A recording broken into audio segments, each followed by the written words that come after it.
Okay, if you have been led to believe that your child is doing better in school or better with their reading or whatever it is, then I just want to talk about what came up in the media today that I posted in the group Building Better Brains. And I'm super excited that there's awareness being brought to the fact that there's a lot of really shady stuff going on with literacy tests. I really don't know how to say that nicely. It was a real frustration for me as a teacher where kids who are struggling with dyslexia or learning disabilities were doing their provincial literacy test and they had assistive technology to do it. Sometimes they had an EA who would read and write for them.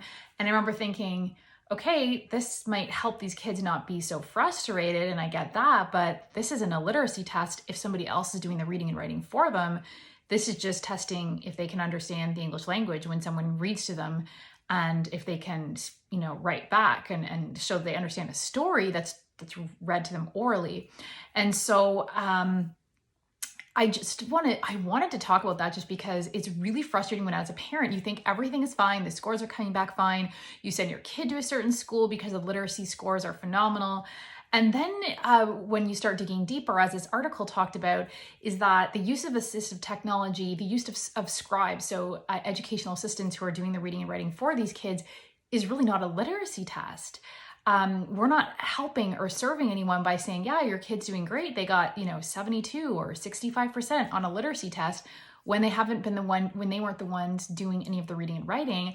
And it leads the public to believe we do not have a literacy crisis when we do, which is why we actually have a lawsuit right now called the Right to Read. So I just wanted to talk about this because I've always said I'm not against IEPs, medication, tutoring. Obviously, EAs are phenomenal to support kids and help them move ahead. But ultimately, we need to get to the root cause of why these kids are struggling with reading and writing and so forth. And I don't feel like the schools are acting completely out of malice. I feel like a lot of them don't know the answers. They don't know how to dig deeper. The time isn't there, the resources aren't there, and so forth. But ultimately, the public is being misled about what's really going on in terms of how bad the literacy rates are. And what really excites me is if we can dig deeper into this and understand that this isn't even just they need extra practice, right? We need to build the brain from the bottom up. We need to understand why these kids are struggling so much. We need to address the biology of learning, which I will be talking about this week on Friday at 12 p.m. Eastern in my group. I'll be doing a live Facebook training to understand one of the core reasons why kids struggle that never gets addressed by conventional approaches, whether that's psycho-ed evaluations, school remedial reading programs, all of that type of stuff. And we need to ask ourselves, can the child read? Because the research shows we can teach any kid to read, even a kid with severe dyslexia, we can teach them how to read.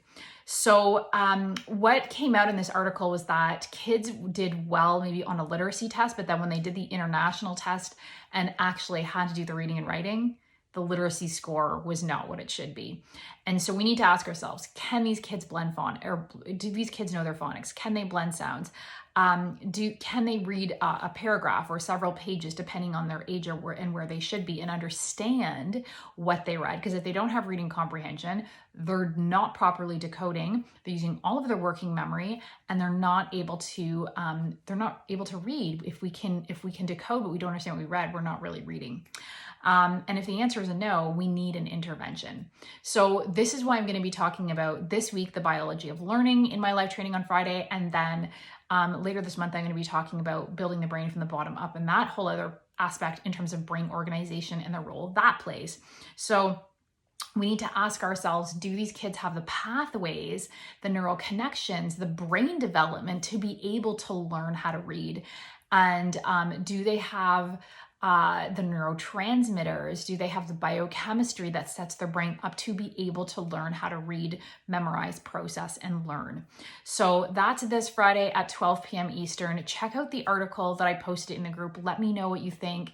Do you feel like you have been kind of led down this rosy path that everything is fine, and then you're sitting with your kid reading, or maybe a couple of years down the road, which has happened to many of my clients, and you're like, no, this is not what I thought it would be. And, you know, I even have a lot of parents who have reached out to me since COVID and said, oh my goodness, if there was one thing that came of virtual learning or the pandemic, it was realizing my kid is not where he should be, or where I thought he was, or where she's supposed to be with literacy. And it was a real eye-opener. So let me know in the comments below, and mark that date in the calendar, this Friday at 12 p.m. Eastern. Hope to see you there. And tag anyone who you think will love to participate, because I love it when we get lots of participation and interaction. I think this is going to be a real eye-opening training.